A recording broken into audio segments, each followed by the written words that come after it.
poking it and like cuts off a little piece of meat and eats it right there on the side of the road. Like he eats everything raw too, doesn't cook anything.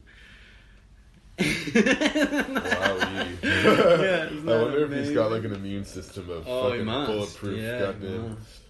Yeah, that guy's gonna be the sole survivor. It's so crazy to watch him. His family's like, it's basically like Rick and Morty. It's like, the family's like, here's a court order saying you have to stop eating shit. They're just like, we don't get it. You know, I worry he's gonna get sick. It's like, oh my god. So like interviewing his family. Yeah, everything raw. And he loves roadkill. That's his favorite. And he'll cook for his friends. They'll all come over. Like, yeah, like a house kiss. Can you imagine? Everything's from the side of the road. He's just on a road trip with the guy, and every time he sees some dead animal, he's just like, "Don't pull over. We gotta get that." That's a good one. Yeah. It's like free food. Shit, that one's still kicking. He thinks we're all poncy, I guess. Oh, you cook your food?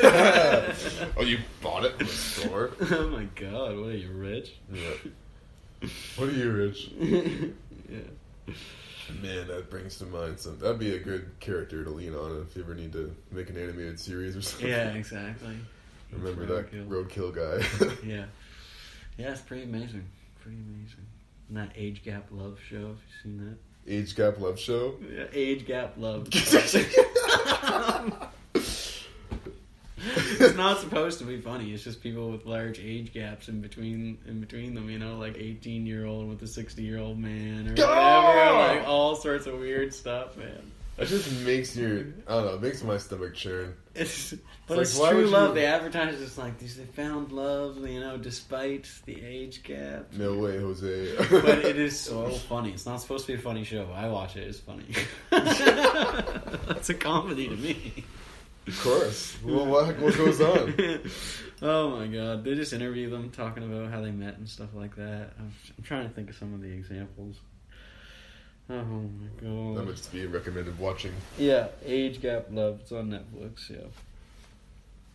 Maybe we'll watch them after this so you can get a glimpse of the craziness. Yeah, glimpse is all you need. Glimpse is all you need. Yeah, all the roommates are here in the house, and I was trying to find something funny to put on. I couldn't find anything, so I put on that, and it was a hit.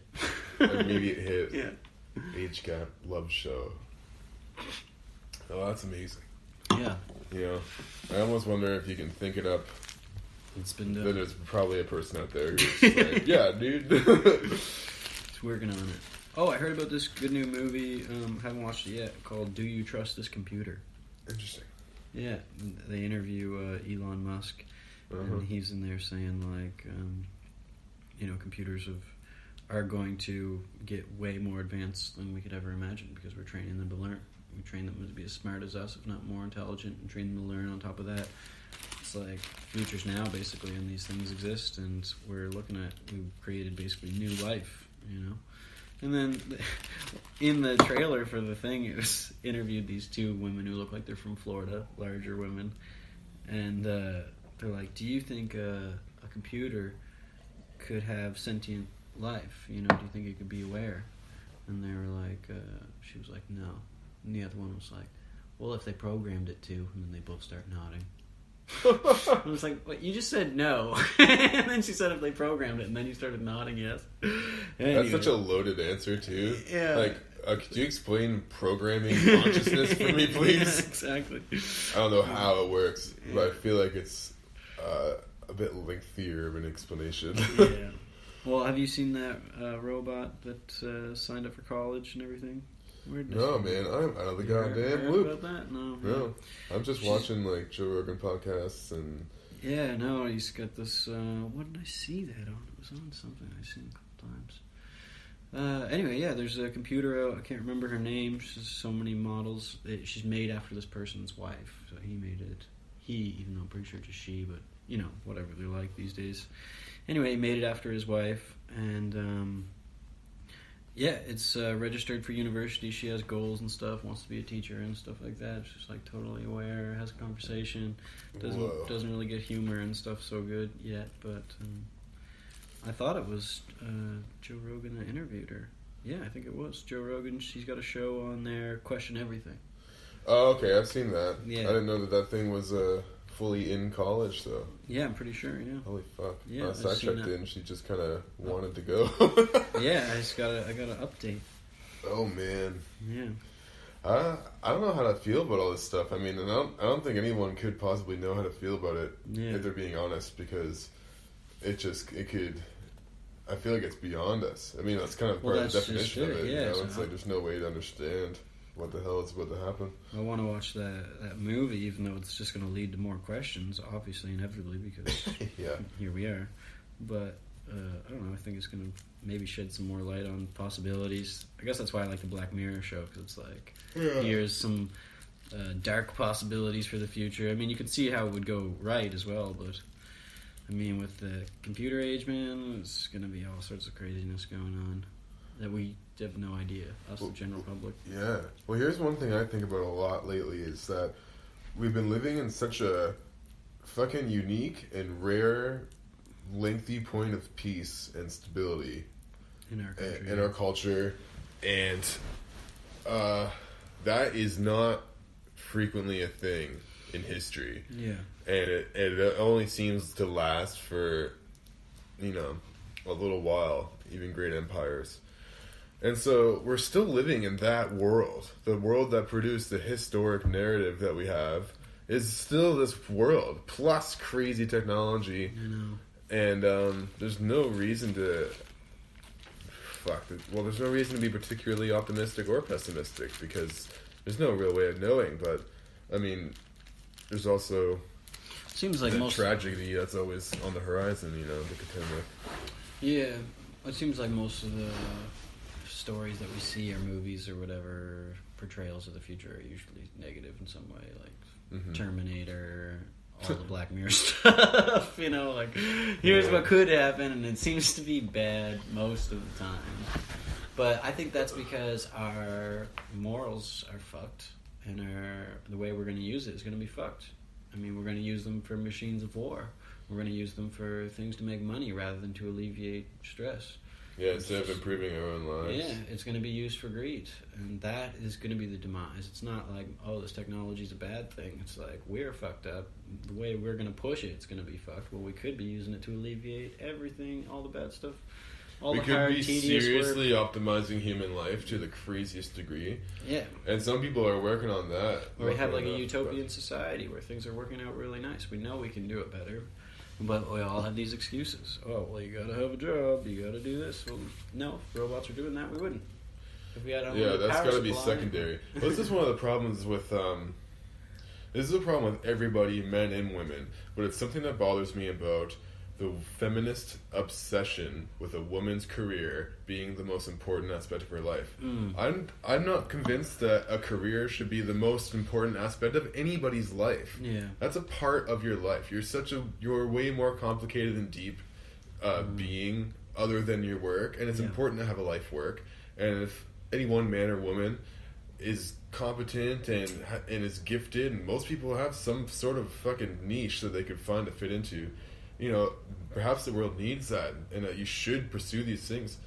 And but then you're also so many other things, like your people's friends and your people's sister and your people's daughter and you're going to be someone's wife potentially, and you're going to be a mother potentially, and if that's the path you decide to go down, and your career is just a piece of the puzzle. It shouldn't be anyone's complete endeavor, and I'm not convinced that people will find this like sustained fulfillment out of a career alone. I mean, some people are wired that way. Like Henry Rollins seems to be so goddamn career orientated. Yeah. Some people are hyper like that for sure. I think it depends on your motives for your career in the first place. Because if your career is helping people, then you'd feel great about doing that fucking 24 hours a day.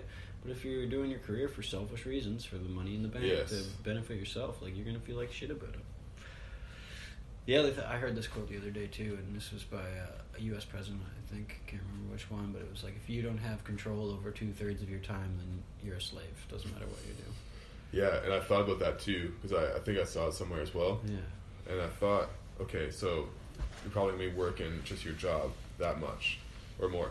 So I think a part of people's misery, I know it's been a part of my misery, so I'll just talk about that, is that I couldn't see how this job, 'cause especially back in the day, I was so obsessed with playing in bands.